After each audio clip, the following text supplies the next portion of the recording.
Di awal episode ini, kita langsung menuju Malwapati, di mana Dewi Sekarwangi tampaknya sedang panik dan memanggil Prabu Angling Dharma karena melihat Dewi Sukesi yang gilanya semakin bertambah parah dan tidak bisa dikendalikan. Permaisuri Angling Dharma itu pun mengatakan bahwa Dewi Sukesi tak berhenti memarahi Danurwenda dan juga dirinya sendiri. Dan Dewi Sekarwangi melihat sendiri semua itu.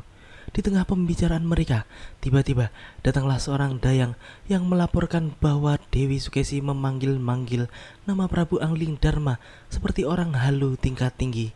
Sang Prabu dan permaisurinya pun segera menuju kamar Dewi Sukesi, dan di sana juga ada Danurwenda yang berada di luar kamar ibunya.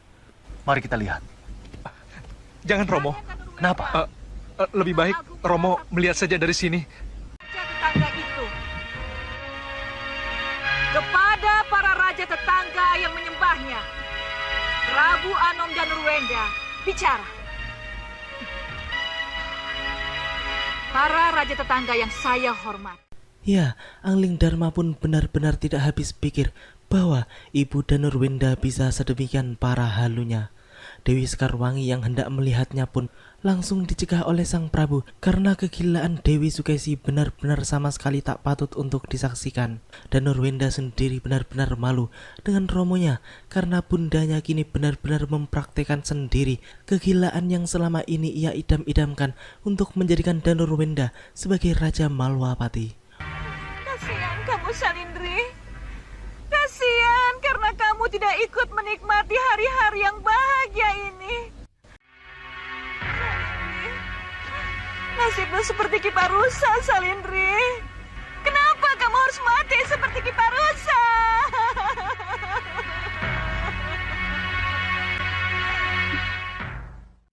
Danurwenda, Angling Dharma dan Dewi Sukesi di saat itu benar-benar mendengar dengan jelas ketika selanjutnya si gila itu mengatakan bahwa Kiparusa telah mati karena mengabdi kepada dirinya, sehingga Nyi Sailindri dan Kiparusa sama-sama mati karena dirinya sendiri.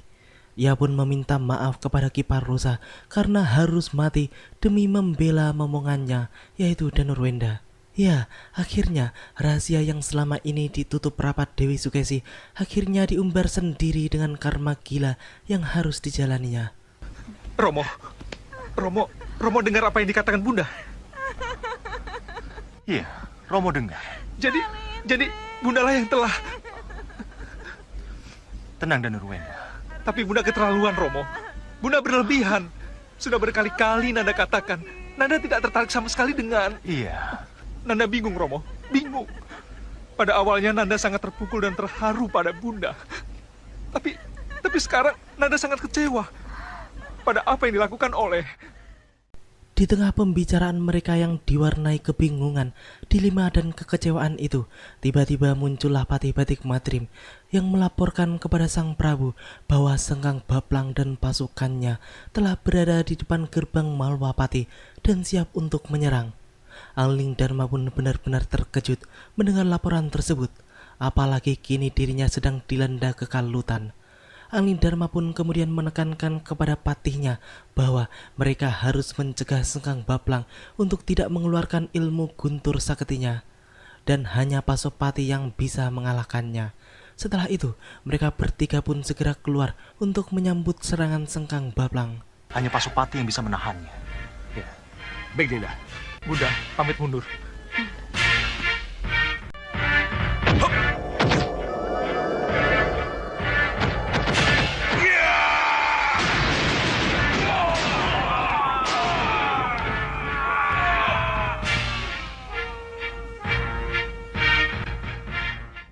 Setelah menjebol gerbang utama dengan kitiran sewunya, Sengkang Baplang pun masuk bersama para pasukannya yang kemudian sudah disambut dengan hangat oleh para prajurit panah Malwapati di bawah naungan Senopati Prabaswara dan Tumenggung Katiwanda.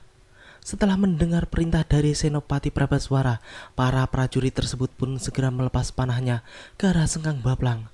Namun, gembong golongan hitam itu pun dengan mudah menepis panah-panah tersebut dan kemudian pertempuran besar pun terjadi. Senopati Prabaswara dan Tumenggung Katiwanda pun dengan sigap segera menghancurkan prajurit Sengkang Baplang itu. Di sisi lain, tampak Sudawira dan Lokahita bersama sekelompok prajurit pun muncul dan mengamati pertempuran. Tugas mereka pun hanya satu, yaitu untuk mematahkan ilmu-ilmu dahsyat Sengkang Baplang seperti Kitiran Sewu dan Guntur Saketi. Kita perhatikan. Kalau Sengkang Baplang maju dengan Kitiran Sewunya, kita hadapi dan jangan beri kesempatan dia matek Aji Guntur Saktinya. Kita harus membuat Sengkang Baplang siap sampai dia kehilangan tenaga.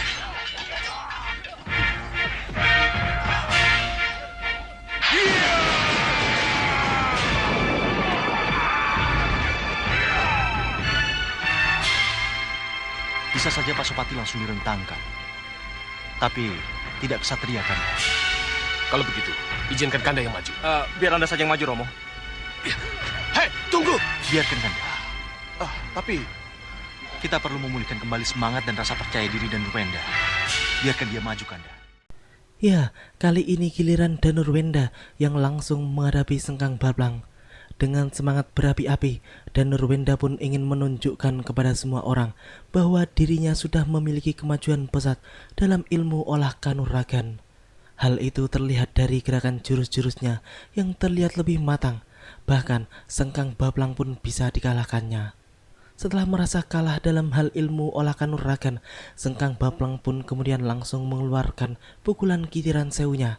Akan tetapi, dengan ilmu meringankan tubuh yang telah mencapai taraf tingkat tinggi, Danurwenda pun mampu menghindari serangan Kitiran Sewu Sengkang Baplang tersebut. perhatikan, kalau Sengkang Baplang mengeluarkan Aji Guntur Saketinya, jangan beri kesempatan.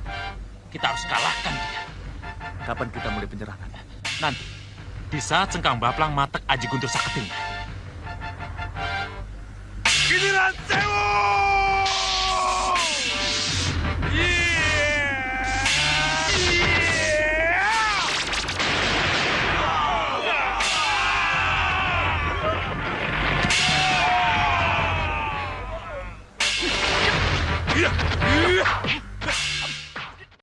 Sudawira dan Lokahita pun langsung maju menyerang Sengkang Baplang yang kemudian jelas membuat murid Krintasiba itu kelabakan dan susah untuk melancarkan serangan balasan. Tekanan yang diberikan Sudawira dan Lokahita benar-benar membuatnya mati langkah dan mengunci ruang geraknya, hingga akhirnya pukulan dua pendekar Malwapati itu pun mendarat di dadanya dengan mulus.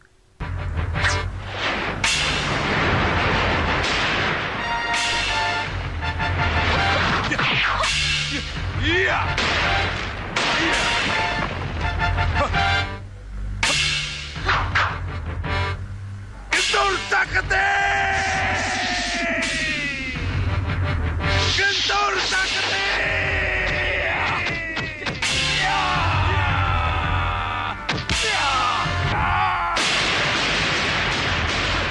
Aji Rekas Gunung!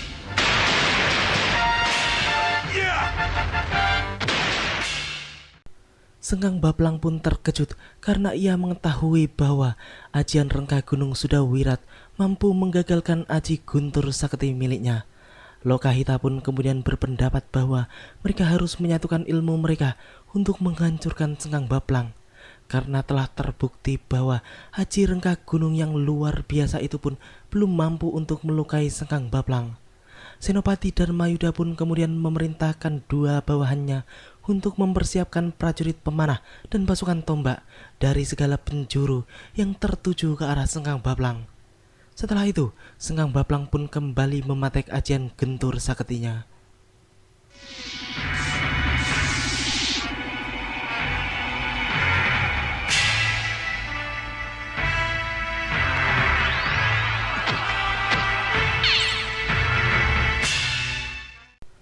Lokahita, Sudawira dan Senopati Darmayuda pun telah bersiap dengan ilmu andalan masing-masing.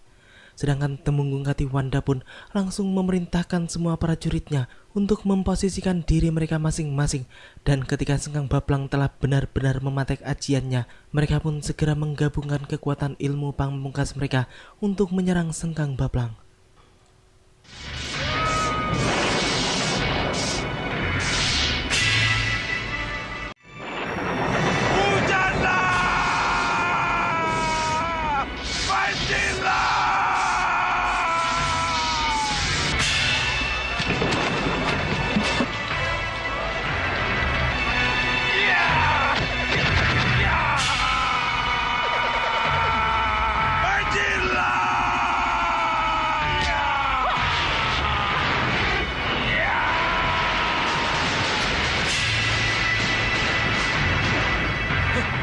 saja. Mereka menyatukan ajiannya. Iya!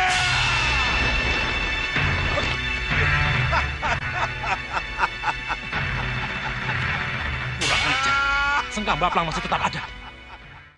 Para pendekar Malwapati itu pun menjadi sangat kesal karena gabungan kekuatan dan ilmu pamungkas mereka tidak cukup membuat Sengkang Baplang terluka. Justru kini Sengkang Baplang pun malah tertawa-tawa bangga dan berdiri dengan pongah di atas salah satu bangunan Malwapati. Sudawirat pun kemudian segera mematek ajian rengkah gunung tingkat akhir karena melihat Sengkang Baplang yang tampak lengah. Namun ternyata Sengkang Baplang pun kemudian sudah mengeluarkan senjata pamungkasnya, yaitu pecahan batu bintang yang luar biasa dahsyat dan menjadi sangat berbahaya bagi mereka. Lokahita yang melihat semua itu pun kemudian menyuruh Sudawirat untuk menggagalkan ajian rengkah gunungnya, karena ia tahu betapa berbahayanya batu bintang yang ada di dalam tubuh Sengkang Baplang. Wirat, tunggu! Lihat! Hujanlah! Sengkang Baplang telah merubah ilmunya dari hujan air menjadi hujan batu. Maaf Nina Prabu, izinkan Kanda meleburnya dengan ajian Triwikarma. Jangan Kanda. Batu bintang sudah ada di dalam dada Sengkang Baplang. Itu sangat berbahaya. Jadi bagaimana dengan para Pasopati? Apakah Tidak akan menunggu sampai dia menyemburkan batu bintangnya. Ya, pecahan batu-batu bintang itu pun keluar dari perut buncit Sengkang Baplang sedemikian banyaknya hingga akan menghujani Malwapati. Angling Dharma pun kemudian merasa bahwa itu adalah waktu yang tepat untuk menggunakan panah Pasopati. Sang Prabu pun kemudian segera mengeluarkan senjata sakti yang pernah menghancurkan Grindaseba itu. Hingga kemudian terjadilah benturan dua senjata maha dahsyat.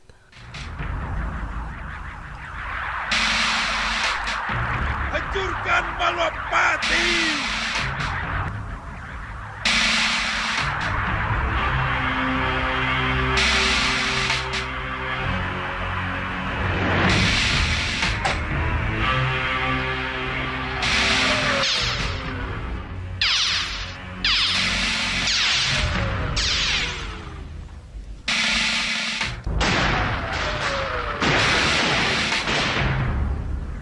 Nina Prabu? Nina, Sengkang Baplang harus dihancurkan Nina.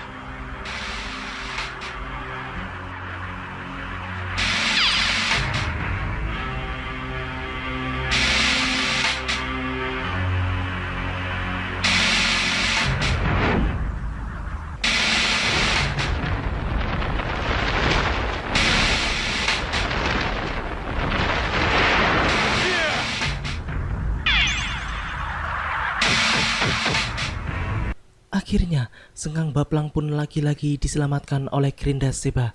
Padahal, pedang arwana milik Prabu Angling Dharma hendak mengakhiri hidupnya. Ya, begitulah golongan hitam, datang menyerang, lalu kabur setelah kalah. Di markasnya, Sengkang Baplang pun bertanya kepada Grindaseba mengapa ia harus diselamatkan. Grindaseba pun mengatakan bahwa ia terpaksa membawa kabur Sengkang Baplang karena kalau tidak ia sudah mati di tangan Prabu Angling Dharma dengan pedang arwananya. Iya, pedang arwana adalah pedang sakti penghancur gunung es. Tapi yang mulia, batu bintang bukankah lebih kuat daripada batu es? Iya, benar. Itu benar. Tapi masalahnya batu bintang itu berada di dalam tubuhmu. Bukan berada di bumi. Jadi kekuatan batu bintang itu sangat rentan, Sengkang Baplang. Kau mengerti? Saya akan mencoba mengerti yang mulia. Ah, bagus. Kini kita kembali ke Malwapati, di mana pada saat itu Dewi Sukesi pun bertambah parah gilanya. Ia pun marah-marah kepada Nyi Tiris, seorang dayang yang hendak merawatnya. Dayang tersebut pun menjadi ketakutan karena melihat tingkah Dewi Sukesi yang semakin liar. Sedangkan di dalam kamarnya, Dewi Sukesi pun kemudian lagi-lagi didatangi oleh arwah Kiparusa yang hendak membunuhnya. Namun, kedatangan Prabu Angling Dharma, Batik Matrim dan Danurwenda akhirnya bisa mengusir Kiparusa dari tempat itu. Lepaskan. Lepaskan Kiparusa. Tidak!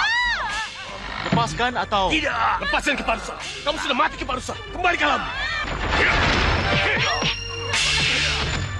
Maaf Nina. Tenang, Bunda. Demikianlah alur cerita di episode kali ini. Nantikan kelanjutan kisahnya di episode yang akan datang. Terima kasih bagi teman-teman semua yang udah mau nonton. Jangan lupa subscribe dan share dan juga nyalain notifnya. Wassalamualaikum warahmatullahi wabarakatuh dan salam anak 90-an.